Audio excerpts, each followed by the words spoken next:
At BASF, we want to help ensure the proper use of our products for protecting our food, businesses, homes, gardens, and loved ones. Here are a few things to keep in mind to make sure you get the best results and safety possible. Let's start at the beginning. You can't begin until you know what you're up against and have identified the best pesticide. What pest are you dealing with? There are many pests, and they're all treated differently. The location of the pest is very important. Based on that location, you can make sure the treated area doesn't come in contact with kids, pets, food, pollinators, or waterways.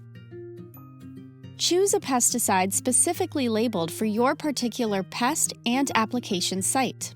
Once you've found the right product, be sure to read and follow the label. The label is your most valuable resource on how to use the pesticide. How you dispose of a pesticide is as important as how you apply it. Do not pour unused pesticides down a sink, toilet, storm drain, or sewer, and never near wells, ponds, rivers, or lakes. And never reuse the empty pesticide containers. The label has information you need on how to safely and effectively store the pesticide, such as in a locked, well-ventilated cabinet or shed. Knowing the best way to use pesticides ensures their effectiveness and your safety.